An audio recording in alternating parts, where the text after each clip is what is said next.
Hi guys, welcome back to my channel. Let's get into it.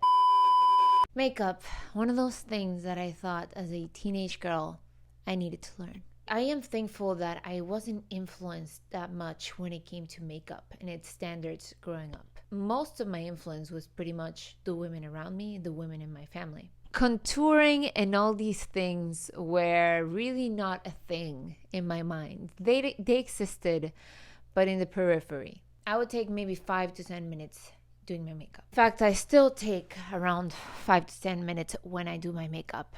I don't use it for my day-to-day. I will use a little bit of BB cream, tinted sunscreen, and tinted lip gloss or tinted chapstick.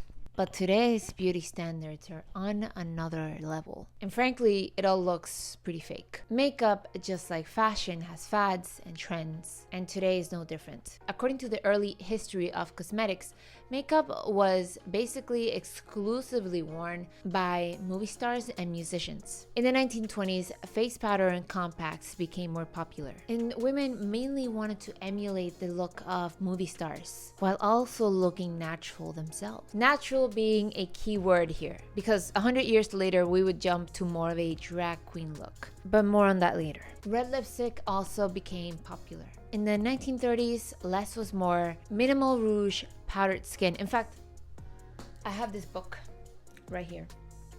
It's a book that I think my grandmother or my mom gave to me when I was a teenager. And it's called Better Than Beauty, A Guide to Charm. And it was a book written in 1938, mostly about etiquette. But it does mention the appliance of makeup. Makeup routine. Things have certainly changed. The makeup routine isn't that complicated. And as I said, it can take 3 minutes for someone that's practiced. Then we have the 1940s, wartime. Makeup products were not that easy to find, but women always favored red lips. In the 50s, it was thick foundation, rosy blush, a bold lip color, and a small wing to the eyeliner. The attempt to look glamorous, in my opinion, to get away from war times.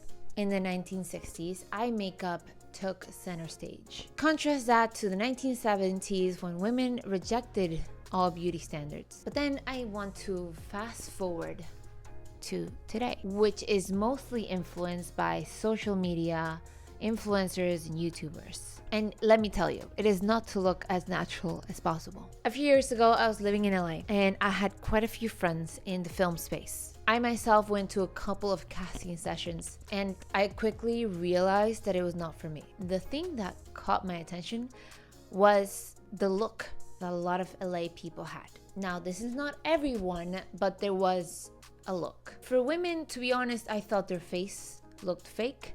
And for men, my impression was they were spending a little bit too much time in the spa and not enough time in real life. And the face was pretty much the same everywhere. Not that people looked exactly the same, but the makeup made them look somewhat the same. A friend of mine joked that these were the times of the drag queen look for women. Not for the actual drag queens, but for women wearing pounds of makeup on their face. Now this has become a lot more prevalent, and we have these influencers and celebrities to thank for the standard becoming a standard. And a lot of these celebrities pretending that it is their natural look and not manufactured in a surgeon's office. This highly curated look has become mainstream. Now the most popular beauty trends consist of perfectly constructed eyebrows, deep contours, and a bright highlight across the face. It's funny because this is not even the high fashion magazine looks, but it has taken over because of influencers. YouTubers such as Nikki Tutorials, Nikita Dragon, Gigi Gorgeous, Julie Boo, or Princess Jules, and every single one of them a biological male. Then we have makeup by Ariel Tejada, who also happens to be a Kardashian makeup artist. Another man influencing beauty trends for women. Then I think, of course, the modern makeup trend is that of a drag queen, because those creating it are literal males with male bone structure decorating their face to make themselves look as female as possible, or at least what they perceive to be female. The thing is, for us actual females, we don't need to make our face look female. It already is. So we have millions of women, especially teens, emulating this look created by males, by biological males. Now, let me go back to Nikki Tutorials. Now the openly trans influencer, who was not always a trans influencer. Nikki's channel was already a very much established channel when she came out to her followers, or he, I don't know. That means that hundreds of thousands of girls were watching a man put on makeup without knowing that this person was a man. They thought this was a woman, and they were learning from him. Planet Earth is full of labels, and I never felt comfortable with labels. I wanted to be my own person, my own identity. I was born in the wrong body, which means that I am transgender. Now, you can't deny that if a person with male bone structure can use makeup to make themselves look more female, that they have a natural skill or an acquired skill using makeup. Do they have more merit with makeup? I would argue yes, for the trans community, but not for actual women. This is why I go back to my perception of this over-the-top look, making the person wearing it look fake. Now it all makes sense. Many people critiquing the makeup culture and the makeup industry will say that the beauty standards are misogynistic, that they are set up by the patriarchy, by men. And it's funny because in some ways they are, but they will never blame it on the men creating these trends, the trans people creating these trends. They will never blame it on this community. So we have a bit of a conundrum. It is certainly true that a man using makeup to try to make themselves look like a female will use a lot more makeup than a woman trying to simply enhance her look occasionally, maybe not even every day. If there was a bigger segment of trans people in the world, in the population, they would certainly be the target audience for the makeup industry. They would be the biggest consumer. So what do? Have women put makeup on like the trans community and problem solved. Makeup consumption is through the roof. I'm not really suggesting this is some grand conspiracy by the makeup industry or the cosmetic industry, but just seem convenient. Now, don't even get me started on the beauty standards. We have some biological males posing as women, posing as female supermodels, some that are openly trans, like Valentina Sampaio.